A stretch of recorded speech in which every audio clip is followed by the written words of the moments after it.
오늘 함께 나눌 본 말씀은 민수기 15장 말씀입니다. 민수기 15장 1절에서 21절까지 말씀 함께 보도록 하겠습니다. 여호와께서 모세에게 말씀하여 이르시되 이스라엘 자손에게 말하여 그들에게 이르라. 너희는 내가 주어 살게 할 땅에 들어가서 여호와께 화제나 번제나 서원을 갚는 제사나 낙헌제나 정한 절기제에 소나 양을 여호와께 향기롭게 드릴 때에 그러한 헌물을 드리는 자는 고운 가루 10분의 1에 기름 4분의 1 흰을 섞어 여호와께 소제로 드릴 것이며 번제나 다른 제사로 드리는 제물이 어린 양이면 전제로 포도주 4분의 1 흰을 준비할 것이요 순양이면 소제로 고운 가루 10분의 2에 기름 3분의 1 흰을 섞어 준비하고 전제로 포도주 3분의 1 흰을 드려 여호와 앞에 향기롭게 할 것이요 번제로나 선을 갚는 제사로나 화목제로 수송아지를 예비하여 여호와께 드릴 때에는 소제로 고운 가루 10분의 3 에바에 기름 반 흰을 섞어 그 수송아지와 함께 드리고 전제로 포도주 반 흰을 드려 여호와 앞에 향기로운 화제를 삼을지니라. 수송아지와 순양이나 어린 순양이나 어린 염소에는 그 마리 수마다 위와 같이 행하되 너희가 준비하는 수요를 따라 각기 수요에 맞게 하라. 누구든지 본토 소생이 여호와께 향기로운 화제를 드릴 때에는 이 법대로 할 것이요 너희 중에 거류하는 타국인이나 너희 중에 대대로 있는 자나 누구든지 여호와께 향기로운 화제를 드릴 때에는 너희가 하는 대로 그도 그리할 것이라. 회중 곧 너희에게나 거류하는 타국인에나 같은 율례이니 너희의 대대로 영원한 율례라. 너희가 어떠한 대로 타국인도 여호와 앞에 그러하리라. 너희에게나 너희 중에 거류하는 타국인에게나 같은 법도 같은 규례이니라. 여호와께서 모세에게 말씀하여 이르시되 이스라엘 자손에게 말하여 이르라. 너희는 내가 인도하는 땅에 들어가거든 그 땅의 양식을 먹을 때 여호와께 거제를 드리되 너희의 처음 익은 곡식 가루떡을 거제로 타작마당에 거제같이 들어 드리라. 너희의 처음 익은 곡식 가루떡을 대대로 여호와께 거제로 드릴지니라. 아멘. 네, 민수기 15장은 이제 약속의 땅에 들어갈 때 거기서 그 살면서 지켜야 할 규정을 다루고 있습니다. 화제, 번제, 그리고 서원제나 낙헌제, 그리고 정한 절기제 등 하나님께 예배하며 제물을 드리는 제사에 관한 규례가 그 내용입니다. 이처럼 민수기 15장은 이스라엘 백성이 가나안 땅에 들어가 살 때 반드시 지키고 따라야 할 예배와 제사에 관한 규정을 우리에게 설명하고 있습니다. 하나님의 뜻을 존중하며 사는 방법을 여호와께 제물을 드리는 삶으로 표현하는 것입니다. 그런데 이전 이제 14장을 보면 민수기 14장에서 이스라엘 백성이 어떠했습니까? 하나님이 주시는 그 땅 받기를 거부하였습니다. 그런 죄를 범했습니다. 그런데 15장은 이스라엘 그 백성들이 가나안 땅에 들어가서 지켜야 할 규례를 전하고 있습니다. 좀 어색하기도 하고 뭔가 모순이 있는 것 같기도 합니다. 또 같은 내용을 다루고 있는 레위기나 민수기를 봐도 이 15장의 내용은 그냥 기존에 있던 그 규정에 그거를 수정하거나 좀 보충하는 구실을 하는 정도로 보입니다. 그렇다면 과연 이 민수기 15장은 그냥 단순한 삽입 형식의 글로 보아야 할까요? 그렇지 않다는 것입니다. 오늘 본문은 그동안 민수기 11장에서 14장까지 그 쏟아냈던 그 절망적인 그 분위기, 이스라엘 백성들이 계속해서 반복적인 죄를 짓고 또 하나님이 그들을 징계하시고 그들의 반복적인 실패, 이런 절망적인 분위기를 반전시키는 말씀입니다. 모세의 지도력에 대들다가 또 하나님의 인도하심까지 불신하게 되었던 그 이스라엘에 다시 한번 이제 여호와 하나님의 그 리더십을 회복시키는 그런 의도가 들어있는 본문입니다. 앞서 이스라엘 백성들이 어땠습니까? 그들은 불신과 교만 그리고 불순종으로 가득 찬 백성들이었습니다. 심지어 14장 민수기 14장 마지막 부분에서 민수기 14장 42절을 보면 여호와께서 너희 중에 계시지 아니하며라고 끝나버렸습니다. 이제 이스라엘과 함께하지 않으시는 하나님으로 이전의 이야기가 끝났습니다. 그런데 오늘 본문은 그처럼 실패하고만 이스라엘을 상대로 어떻게 이야기가 시작되고 있습니까? 본문 1절에서 3절을 보겠습니다. 여호와께서 모세에게 말씀하여 이르시되 이스라엘 자손에게 말하여 그들에게 이르라. 너희는 내가 주어 살게 할 땅에 들어가서 여호와께 화제나 번제나 서원을 갚는 제사나 낙헌제나 정한 절기제의 소나 양을 여호와께 향기롭게 드릴 때라고 시작합니다. 15장의 이 서두는 그 무너져버린 여호와 하나님의 지도력을 이제 이스라엘 속에 다시 세우고자 하는 하나님의 의도가 나타나는 것입니다. 앞서 14장에서 그 출애굽 세대가 그 약속된 땅 밖에서 죽게 될 것을 예고하는 하나님의 말씀 바로 직후에 하나님이 이런 말씀을 하신 것입니다. 13장 14장에서 이스라엘 백성들은 하나님의 그 약속된 땅 받기를 거부하였습니다. 그들이 뭐라고 하였습니까? 민수기 14장 2절을 보면 이스라엘 자손이 다 모세와 아론을 원망하여 온 회중이 그들에게 이르되 우리가 애굽 땅에서 죽었거나 이 광야에서 죽었으면 좋았을 것이라고 이들은 본인들의 입으로 이렇게 고백했습니다. 그래서 하나님은 그들의 소원대로 광야에서 죽게 하십니다. 그렇다면 가나안 땅은 어떻게 되는 것입니까? 오늘 본문은 이런 이스라엘의 실패에도 불구하고 가나안 땅을 상속받게 될 자들은 여전히 이스라엘 백성이라는 것을 우리에게 일깨워주고 있는 본문인 것입니다. 이스라엘은 하나님께 신실하지 못했지만 그런 이스라엘을 향한 하나님의 마음은 여전히 신실하다는 것입니다. 주목할 점은 오늘 본문은 이스라엘 백성뿐 아니라 이스라엘 그 사회 속에 머물고 있었던 나그네도 지켜야 하는 규정이라는 점입니다. 본문 14절에서 16절을 다시 한번 보겠습니다. 너희 중에 거류하는 타국인이나 너희 중에 대대로 있는 자나 누구든지 여호와께 향기로운 화제를 드릴 때에는 너희가 하는 대로 그도 그리할 것이라. 회중 곧 너희에게 거류하는 타국인에게나 같은 율례이니 너희는 대대로 영원한 율례라. 너희가 어떠한 대로 타국인도 여호와 앞에 그러하리라. 너희에게나 너희 중에 거류하는 타국인에게나 같은 법도 같은 규례이니라. 왜 이스라엘 중에 거주하는 타국인들까지 이 규정을 지켜야만 하는 것일까요? 그것은 바로 앞서 11장에서 그 14장에 고발하는 그 탐욕과 불평 그리고 소란과 난동이 모두 그 시작이 어디였죠? 이스라엘 중에 거주하는 무리들로부터 시작됐기 때문입니다. 민수기 11장 4절을 보면 그들 중에 섞여 사는 다른 인종들이 탐욕을 품음에라고 이렇게 말하고 있습니다. 주범의 이스라엘 백성 가운데 머무는 그 외국인 나그네들이었습니다. 그렇기 때문에 하나님께서는 이스라엘 백성들에게만 적용하는 것이 아니라 이스라엘 백성 중에 머물러 사는 외국인들에게도 똑같이 적용하신 것입니다. 또 다른 이유는 이따 다시 또 말씀드리겠습니다. 또한 이스라엘 백성들은 이제 가나안 땅에 들어가 그 땅의 양식을 먹게 될 때 하나님께 온전한 거제를 드려야 한다고 말했습니다. 거제란 일종의 선물입니다. 하나님께 바치는 조공과도 같은 것입니다. 이 가나안 땅에서 이스라엘이 하나님께 바치는 예물 가운데는 거제는 그 땅의 양식으로 만든 떡이라고 했습니다. 그 떡, 그것이 바로 거제가 바로 그것입니다. 거제는 그러니까 이스라엘 백성들이 매일 먹는 그 음식을 통해서 그 밥상을 받을 때마다 너희는 하나님을 인정하고 너에게 이 땅을 주신 하나님을 인정하고 하나님께 신앙을 고백하라는 그 의미의 제물입니다. 거제는 처음 익은 곡식 가루로 떡을 만들어 하나님께 드리는 제물입니다. 말하자면 가나안 땅에서 얻은 처음 것을 하나님께 바치라고 하시는 것입니다. 그렇지만 본문의 거제는 단지 그 하나님께 드리는 처음 것만 확인하는 것으로 그쳐서는 안 됩니다.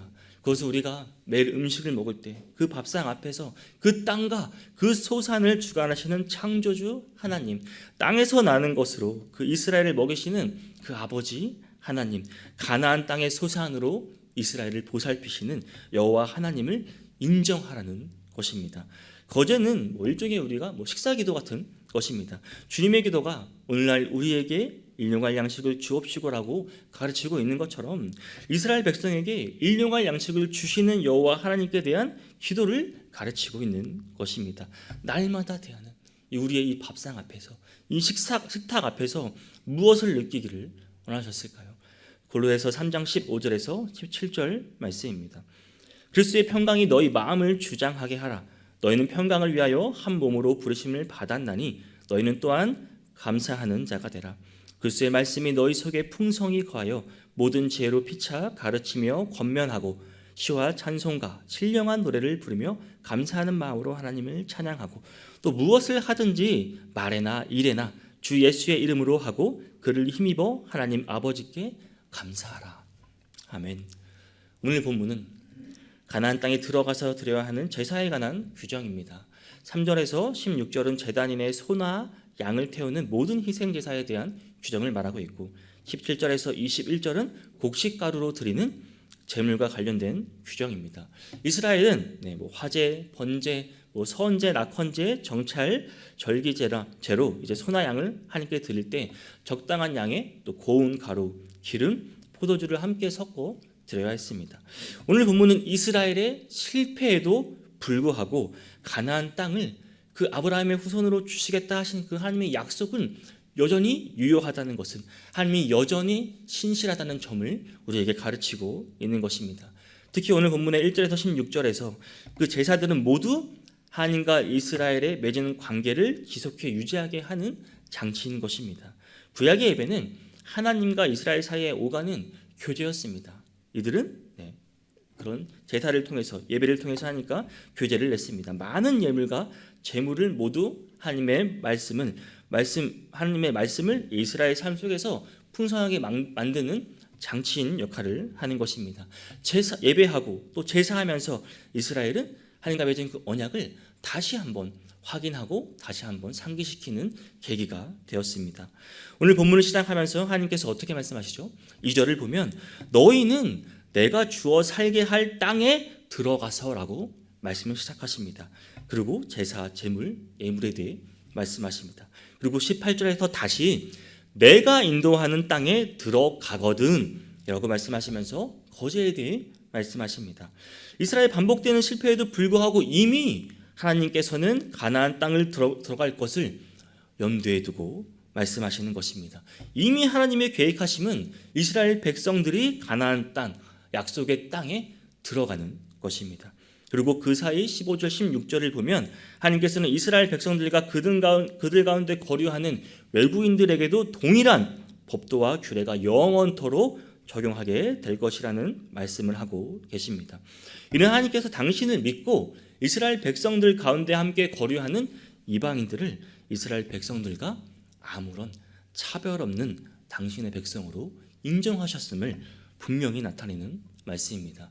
실제로 이스라엘 사회에서는 할례를 받고 또 하나님의 율법을 지키기로 서약한 자들은 이스라엘 자손들과 아무런 차별 없이 율법을 또 의무로 지키기도 하고 또한 그 특혜를 누리기도 했습니다. 즉 하나님의 백성됨에 있어서는 하나님에 대한 믿음 이외의 그 어떤 차별이나 조건도 없었다는 사실입니다. 이것은 오늘날에도 마찬가지입니다. 오늘날에도 구원받아 하나님의 백성이 되는 데에는 하나님을 믿는 것, 그 예수님을 믿는 것 외에는 어떤 차별이나 어떤 다른 조건도 없습니다.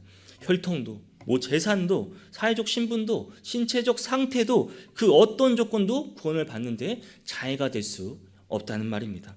만일 하나님께서 신장이 180cm 이상만 구원을 받는다고 말씀하신다면, 아니면 내 재산이 10억 이상인 사람만 재산을 받거나, 아니면 김씨만 구원을 받는다고 이렇게 말하면 과연 몇 사람이나 구원을 받을 수 있겠습니까? 다수는 구원받지 못할 것입니다. 이것이 불공평하다고 분명 많은 사람들이 아우성치는 것을 우리는 보게 될 것입니다. 그러나 하나님께서는 이와 같은 조건으로 불공평하게 구원하시지 않으십니다. 하나님께서는 우리의 모든 인간적인 신분이나 조건에 관계없이 누구나 가질 수 있는 믿음에 따라서 구원을 베푸시는 분이십니다. 그렇기 때문에 헬라인이나 유대인이나 부유한 자나 가난한 자나 차별 없이 누구나 구원에 이룰 수 있게 된 것입니다. 그래서 사도 바울은 로마서 10장 11절에서 13절에서 이렇게 말씀하고 있습니다. 성경에 이르되 누구든지 그를 믿는 자는 부끄러움을 당하지 아니하리라 하니 유대인이나 헬라인이나 차별이 없습니다. 한 분이신 주께서 모든 사람의 주가 되사 그를 부르는 모든 사람에게 부요하시도다. 누구든지 주의 이름을 부르는 자는 구원을 받으리라라고 하였습니다. 사랑하는 성도 여러분, 부요하신 이 하나님의 구원에는 차별이 없습니다. 그래서 우리처럼 아무런 세상의 자격도 갖추지 못한 자들도 구원에 이를 수 있는 그 무궁한 은혜를 우리가 입게 된 것입니다. 그러면 성도 여러분, 우리는 결코 우리가 가진 외적인 조건이나 가진 재산이나 이런 외적인 것들 때문에 위축되거나 열등감을 가져서는 안 됩니다. 비록 우리가 어찌 보면 세상 사람들의 시각으로 볼 때는 열등한 자일 수 있습니다.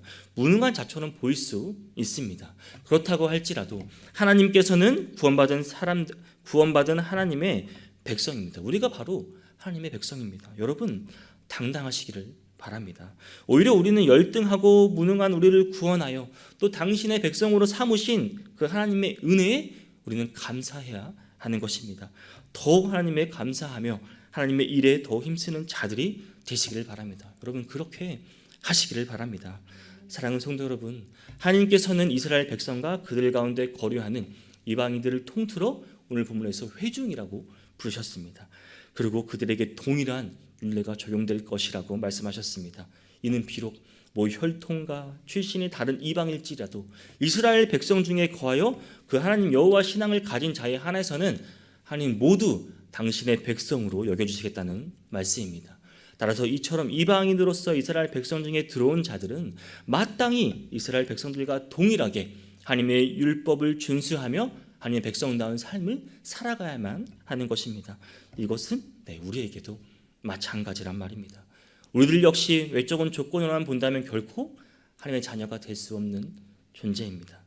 이방인들입니다. 그러나 오직 하나님의 은혜로 말미암아 우리 또한 구원받은 백성이 되었습니다.